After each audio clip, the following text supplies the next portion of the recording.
15 astuces stoïques pour te maîtriser à la méthode de Sénèque. As-tu déjà ressenti ce sentiment de frustration, d'impuissance face aux épreuves de la vie? Depuis des siècles, les stoïciens nous ont légué une sagesse pratique pour naviguer sur les flots tumultueux de l'existence. Explorons ensemble 15 astuces stoïques inspirées par Sénèque pour t'aider à reprendre le contrôle de ta vie.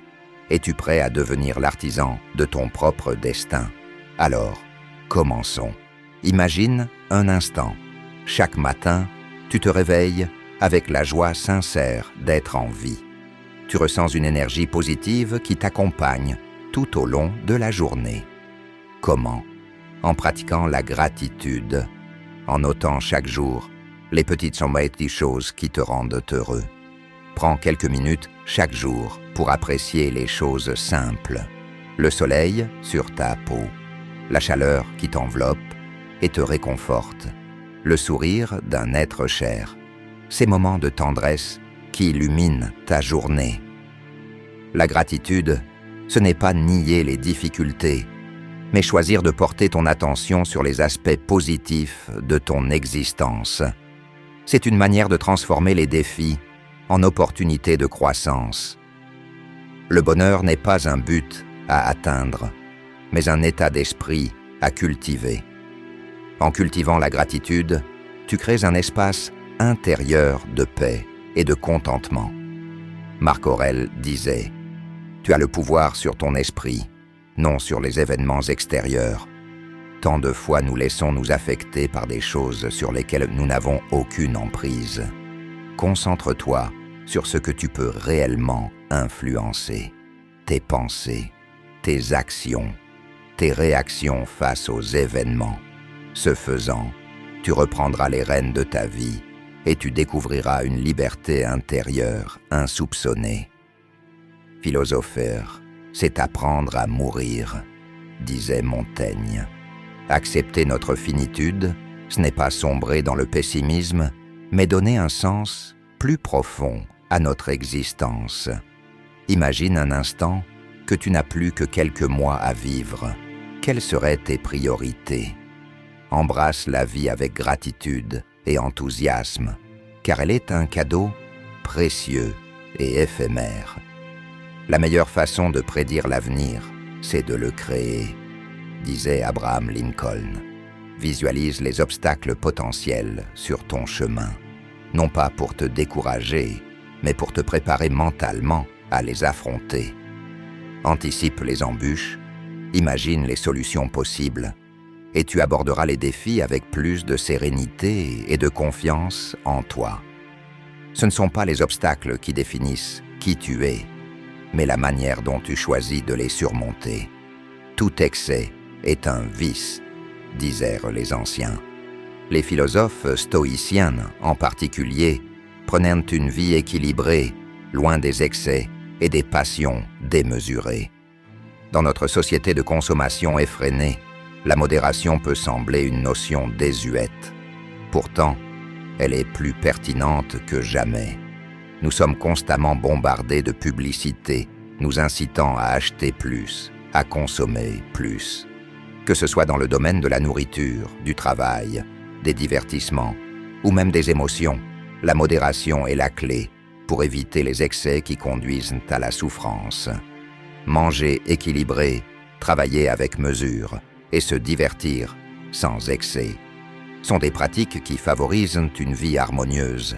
La modération, ce n'est pas se priver, c'est choisir consciemment ce qui est bon pour toi, à la fois pour ton corps et ton esprit. C'est un acte de bienveillance envers soi-même, une manière de vivre qui privilégie la qualité sur la quantité et qui mène à une sérénité durable. Le passé est révolu, le futur incertain. Le passé est révolu, le futur incertain. Seul le présent est réel. La pratique de la pleine conscience, c'est apprendre à ramener notre attention sur l'ici et maintenant. Respire profondément. Observe les sensations de ton corps. Écoute les sons qui t'entourent. Le bonheur n'est pas un endroit où aller. C'est un état d'esprit à cultiver ici et maintenant.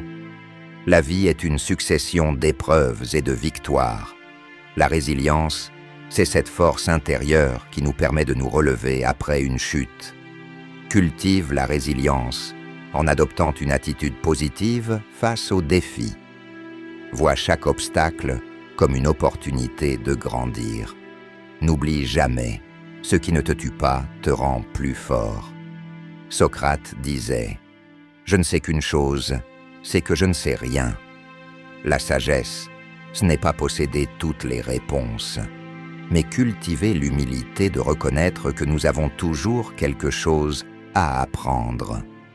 Sois curieux, pose des questions, explore de nouveaux horizons intellectuels, ouvre ton esprit à de nouvelles perspectives, remets en question tes certitudes. La sagesse est un voyage, pas une destination. Dans une société qui valorise l'ego et la compétition à outrance, l'humilité peut sembler être un signe de faiblesse.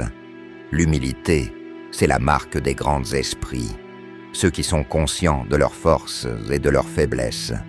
Pratique l'humilité en reconnaissant tes erreurs, en demandant de l'aide quand tu en as besoin. L'humilité, c'est la base d'une vie riche de sens et d'accomplissement. La critique peut être difficile à entendre, surtout lorsqu'elle est formulée de manière brutale ou injuste. Cependant, au lieu de la rejeter ou de la prendre personnellement, essaie de la voir comme une opportunité de croissance. Apprends à discerner les critiques constructives des attaques gratuites. Utilise la critique comme un outil pour t'améliorer et non comme une arme pour te détruire. Dans un monde où tout va toujours plus vite, la patience est devenue une vertu rare. Que ce soit pour atteindre un objectif ambitieux, développer une nouvelle compétence ou surmonter une épreuve difficile, la patience est essentielle. Apprends à apprécier le processus, à savourer les petites victoires du quotidien. La patience, c'est la confiance que les choses finissent par s'arranger, même si ce n'est pas dans ton timing. Dans un monde souvent hostile et compétitif, la bienveillance est un acte révolutionnaire. Sois bienveillant envers toi-même, en acceptant tes imperfections et en te pardonnant tes erreurs. Sois bienveillant envers les autres en faisant preuve d'empathie, de compassion et de générosité. Fais de la bienveillance ta philosophie de vie, et tu seras surpris par la transformation que cela opérera en toi et autour de toi. Le détachement, ce n'est pas l'indifférence, mais la capacité à aimer et à apprécier les choses sans s'y attacher de manière malsaine. C'est un état d'esprit qui permet de vivre avec plus de légèreté et de sérénité. Pratique le détachement en cultivant la gratitude pour ce que tu as. Pratique le détachement en cultivant la gratitude pour ce que tu as, en reconnaissant la beauté et la valeur de chaque moment, tout en acceptant que cela puisse te être enlevé à tout moment. La vie est impermanente et accepter cette réalité nous libère de l'angoisse. Concentre-toi sur ce que tu peux contrôler, tes actions, tes choix et la manière dont tu réagis aux événements, tes pensées, tes émotions. En maîtrisant ces aspects, tu peux trouver une paix intérieure durable. Le détachement, c'est la liberté de vivre pleinement le moment présent, sans peur de l'avenir ni regret du passé. C'est une invitation à savourer chaque instant, à être présent et à embrasser la vie avec un cœur ouvert et un esprit tranquille. La justice, ce n'est pas seulement une notion abstraite, c'est un principe directeur qui doit guider nos actions au quotidien.